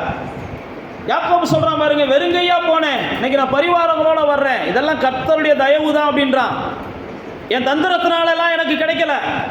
நான் தந்திரத்தினால என்னென்னமோ செஞ்சு பார்த்தேன், மந்திரத்தினால என்னென்னமோ செஞ்சு பார்த்தேன். ஆனால் கர்த்தருடைய தயவு தான் என்னை ஆசீர்வாதம் உள்ளவனா மாத்துச்சுன்றான் யாக்கோபு. நான் மறுபடியும் சொல்லுகிறேன், என் கர்த்தரை நம்புங்க. கர்த்தரை நம்பும்போது கர்த்தர் உங்களை நம்பினாருன்னா, என் பிள்ளைக்கு எவ்வளவு கொடுத்தாலும் என்னை நேசிக்கும் நம்பினார்னா கண்டிப்பாக கொடுப்பார். என் பிள்ளையை எவ்வளோ உயர்த்தினாலும் என்னை நம்புவோம், என்னை நேசிக்கும் அப்படின்னா கண்டிப்பாக உயர்த்துவார். என் பிள்ளைக்கு நான் என்ன செஞ்சாலும் அது என்னையை விடாது அப்படின்னா உங்களுக்கு எதையும் கர்த்தர் செய்வார். நீங்கள் பரிபூர்ணம் அடைஞ்சு கர்த்தரை மறந்துடுவீங்கன்னு தெரிஞ்சுன்னா உங்களுடைய பரிபூர்ணமான வாழ்க்கைக்கு அதுவே தடையாக மாறுகிறது. நீங்கள் கர்த்தரை அறிகிற அறிவில் வளரணும். இப்போ கொஞ்சத்தில் உண்மையாக இருந்தீங்கன்னா உங்களை அநேகத்துக்கு அவர் அதிகாரியாக மாற்றுவார். இப்போ கிடைக்கிற இந்த நன்மைக்கு கர்த்தருக்கு நீங்கள் நன்றியுள்ளவங்களா இருந்தீங்கன்னா, இப்போ கர்த்தர் கொடுக்கிற இந்த நன்மைகளுக்கு நீங்கள் கர்த்தருக்கு உண்மையுள்ளவங்களா இருந்தீங்கன்னா உங்களுடைய வாழ்க்கையில் கர்த்தர் நன்மையானவைகளை பெருக பண்ணுவார். அவர் நன்மையானதை தருவார். நீங்கள் செய்கிற எல்லாவற்றையும் வாய்க்க பண்ணுவார். எல்லாவற்றின் ஆசீர்வாதமும் உங்களுடைய களஞ்சியங்கள் நிரம்பும். சத்துருக்களுடைய உட்புகுதல்லாம் இருக்காது, கூக்குரல்லாம் இருக்காது. நீங்கள் ஆசீர்வாதமாக இருக்க கர்த்தர் விரும்புகிறார். நீங்கள் ஆசீர்வாதமாக இருக்க கர்த்தர் விரும்புகிறார். ஆபிரகாம் எந்த அளவுக்கு தேவனால் ஆசீர்வதிக்கப்பட்டானோ அந்த அளவுக்கு தேவனை அவன் நேசிக்கிறவனாக இருந்தான். தாவீது எந்த அளவுக்கு தேவனால் ஆசீர்வதிக்கப்பட்டானோ அந்த அளவுக்கு அவன் தேவனை நேசிக்கிறவனாக இருந்தான். அதனால் நீங்களும் நானும் பேதுருவை குறித்து பார்க்கிறோம், பவுலை குறித்து பார்க்கிறோம், ஏன் கொர்நேலியுவை குறித்து கூட பார்க்கிறோம். அவர்களெல்லாம் உயர்த்தப்பட்டாலும் தேவனோடு வைத்திருக்கிற உறவை அவர்கள் ஒருபோதும் உதாசீனப்படுத்தவே இல்லை. நீங்களும் உயர்த்தப்படுவதற்கு தேவனுடைய உறவு ரொம்ப அவசியமாக இருக்குது. அதனால் நன்மைகளை அவர் தருகிறார். உங்களால் முடிஞ்ச நன்மையை நீங்கள் மற்றவங்களுக்கு செய்ய இப்போ இருந்தே பழகுங்க. நன்மை செய்ய பழகுங்க, நன்மை செய்ய பழகுங்க. நிச்சயமாக உங்களுடைய வாழ்க்கையில் நன்மை பெருகுவதை பார்ப்பீங்க. நன்மை பெருகுவதை பார்ப்பீங்க. உங்களுடைய நன்மைகளெல்லாம் ரெட்டிப்பாக மாறுறதை பார்ப்பீங்க. உங்களுடைய கையின் பிரயாசங்களெல்லாம் இன்னும் கூடுறதை பார்ப்பீங்க. உங்களுடைய வீடுகளில் நீங்கள் மிச்சம் வச்சுருக்கிறதெல்லாம் இன்னும் பெருகிறத பார்ப்பீங்க. கடந்த மாதத்தை காட்டு இந்த மாதம் கூடுதலாக நீங்கள் ஆண்டவருக்காக செலவழிச்சிங்கன்னா மீதம் அதிகமாக எடுக்க பார்ப்பீங்க. கர்த்தர் உங்களுக்கு உதவி செய்வார். கர்த்தருக்கு கொடுப்பதையும் மனிதனுக்கு கொடுப்பதையும் எப்பயும் நிப்பாட்டக்கூடாதுன்னு தான் பைபிள் நமக்கு சொல்லியிருக்குது. கர்த்தருடையதை கர்த்தருக்கு கொடுங்க, ராயனுடையதை ராயனுக்கு கொடுங்கன்னு வேதம் நமக்கு சொல்லுகிறது. ஆனால் உங்களுடைய நன்மைகள் பெருகுவதற்கு நீங்கள் நன்மை செய்ய பழகுங்க. கர்த்தர் உங்களை ஆசீர்வதிப்பார். பிதாவே, இந்த நாளில் நாங்கள் தியானித்தோம். சகலவித நன்மைகளையும் சம்பூர்ணமாய் நீர் எங்களுக்கு தருகிற தெய்வப்பா. அந்த சம்பூர்ணமான நன்மைகளை இந்த பூமியில் நாங்கள் அனுபவித்து வாழ்வதற்கு எங்களுக்கு தேவையான ஆலோசனைகளை தருவீங்க. சகலவித நன்மைகளையும் நாங்கள் சம்பூர்ணமாக இந்த பூமியில் அனுபவித்து வாழ்ந்து பாக்கியவான்களாக இருப்பதற்கு எங்களுக்கு தேவையான ஆலோசனைகளை ஆவியானவர் மூலமாக, திருச்சபை மூலமாக, பரிசுத்தவான்கள் மூலமாக நீ தருகிற எல்லா கிருபைகளுக்காகவும் நாங்கள் நன்றி சொல்லுகிறோம்ப்பா. ஆண்டவரே, இந்த பூமியில் நாங்கள் எந்த குறைவும் இல்லாமல், எந்த பூமியில் யாரிடத்திலும் எந்த மனிதனையும் நம்பி வாழாமல், இந்த பூமியில் யாரையும் சார்ந்து வாழுகிற ஒரு சூழ்நிலை எங்களுக்கு தொடர்ந்து நீடிக்காமல் நாங்கள் கர்த்தரால் ஆசீர்வதிக்கப்பட்டவர்களாய் வாழ்ந்திருக்க, நாங்கள் மற்றவர்களுக்கு நிழல் கொடுக்கிறவர்களாய் வாழ்ந்திருக்க, மற்றவர்கள் வாழ்விலே நன்மை செய்கிறவர்களாய் வாழ்ந்திருக்க, நாங்கள் கொடுக்கிறவர்களாய், வாங்குகிறவர்களாய் அல்ல கொடுக்கிறவர்களாய் மாறுவதற்கு தேவனே எல்லா வகையிலும் எங்களை பலப்படுத்துவீராக. எல்லா வகையிலையும் தேவன் தாமே எங்களை ஆசீர்வதிப்பீராக. எல்லா வகையிலையும் கர்த்தர் எங்களுக்கு வாசல்களை திறந்து கொடுப்பீராக. எங்களுடைய ஆவி, ஆத்மா, சரீரம் முழுவதும் ஆண்டவருக்கு பிரியமானதாக இருக்க நாங்கள் அர்ப்பணிக்கிறோம். வடிவமைப்பீராக.